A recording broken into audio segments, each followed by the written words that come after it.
The problem facing Cato and Marcellus was that Pompey and Caesar had once been close political allies.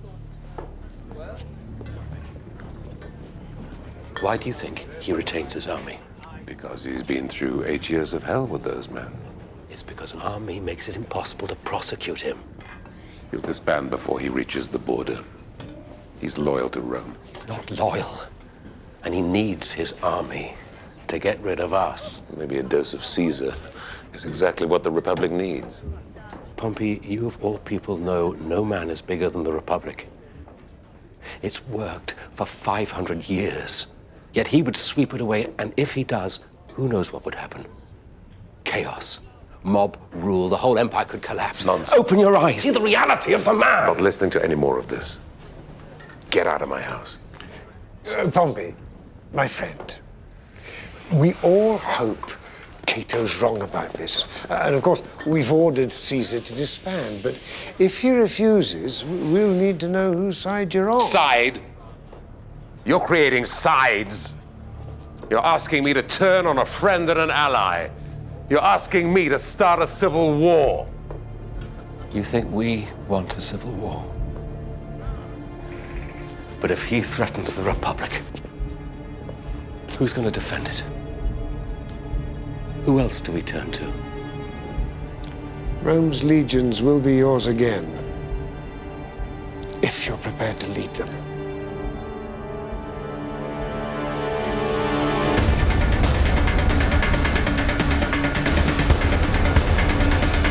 It was at this time that Cato sent out a number of messages. Sir. One went to Labienus with an unexpected offer.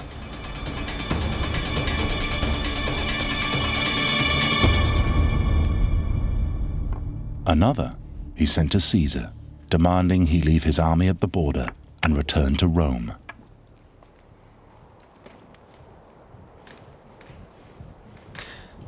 You can't be surprised. Yeah. I'm not surprised at all. It's the law. The law. The law. This isn't the law. This is Cato trying to lure me back to Rome unarmed so he can destroy me, which is precisely why I choose to ignore it. Cato, the man who dresses like a pig farmer and brushes his teeth in his own urine.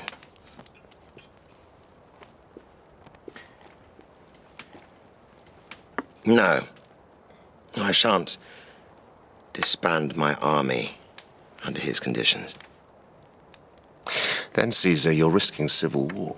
Now, they are risking civil war. You sound as if you want war. Look, Labienus, I don't want war.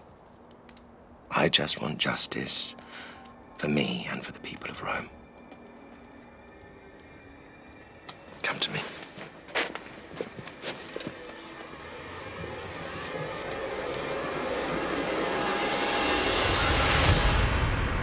Of course I don't want war.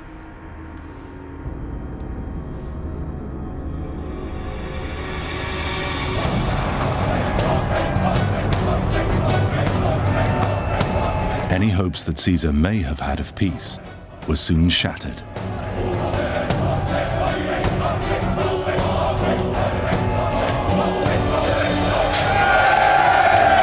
In December 50 BC, Pompey finally agreed to lead the Republic against Caesar. Rome was now divided.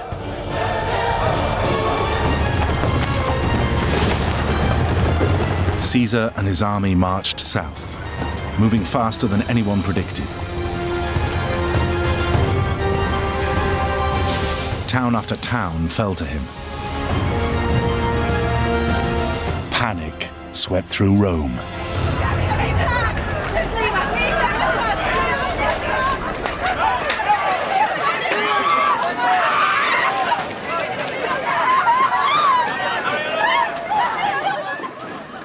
It's time for the legions to evacuate the city. We can't wait for civilian stragglers any longer. Labienus, assemble the troops on the field of Mars. Yes, General. What are you doing? We We asked you to defend Rome, not abandon it. You can't leave Rome. Caesar has 11 legions, I have 2. We can't withstand a siege. Rome wasn't built as a fortress. You took the sword. You swore to defend us. I swore to defend the Republic, Marcellus, not its buildings or your personal property. Well, let's hope for all our sakes you're right. General, we have to leave. I can defeat Caesar, but not here. We have to face him when we're strong, not with our backs against the wall.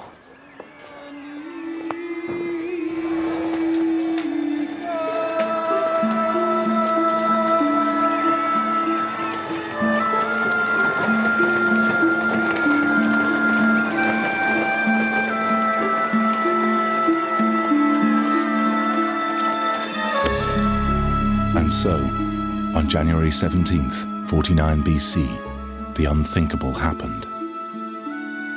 Rome, the capital of the greatest empire the world had ever seen, was abandoned.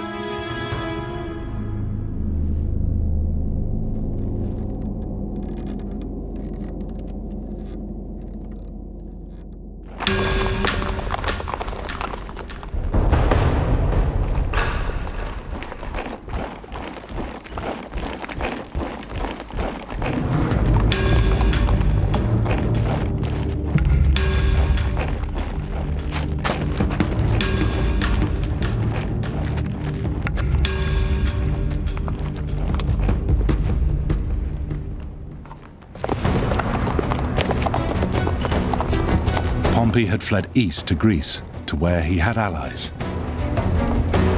But Caesar feared being caught in a trap, so first he headed to Spain to wipe out Pompey's supporters there.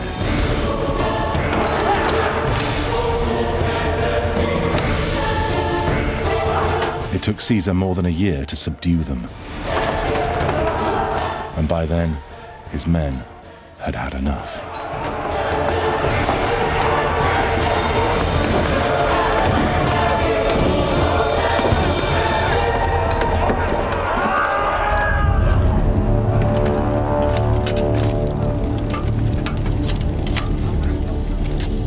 Caesar had promised them riches, and he still hadn't delivered.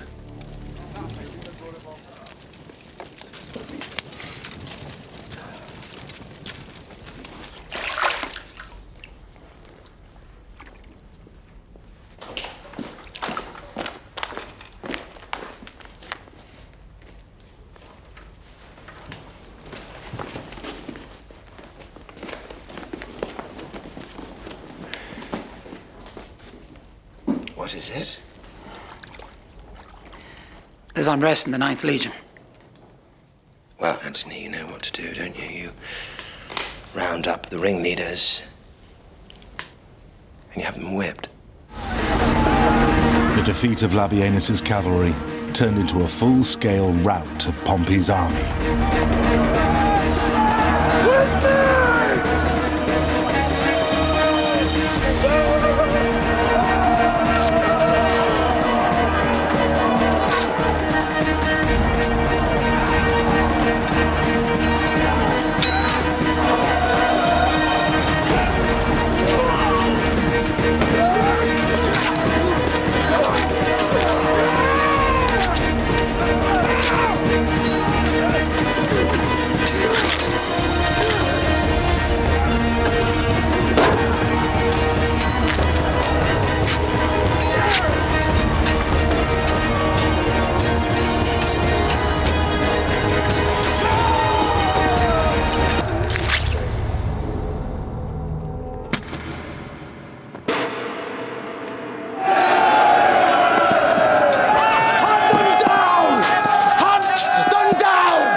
After the disaster of Pharsalus, Pompey fled to Egypt, hoping to raise another army.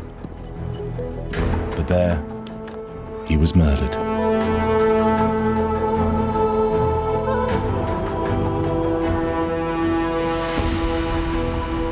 Labienus went on fighting Caesar as the civil war petered out. But he too was killed in the final battle of the conflict, the Battle of Munda.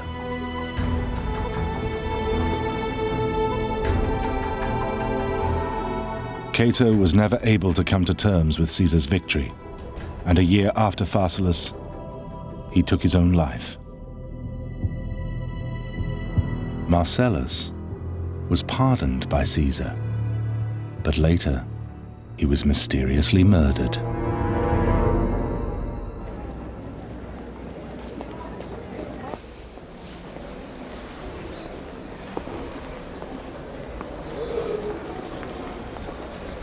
Caesar's victory brought an end to the civil war and the system of government which had served Rome for 500 years.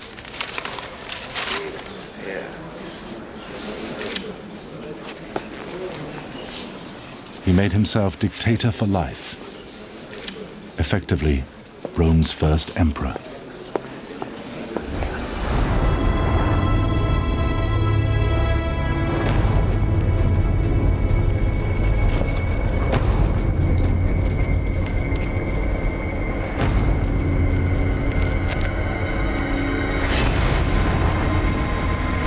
But in March 44 BC, his enemies conspired against him.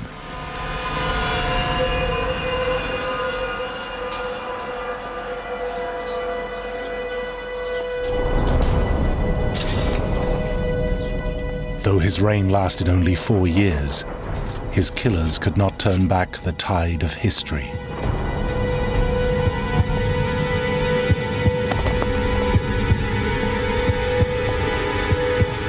The age of the Republic was over. The age of the emperors was about to begin.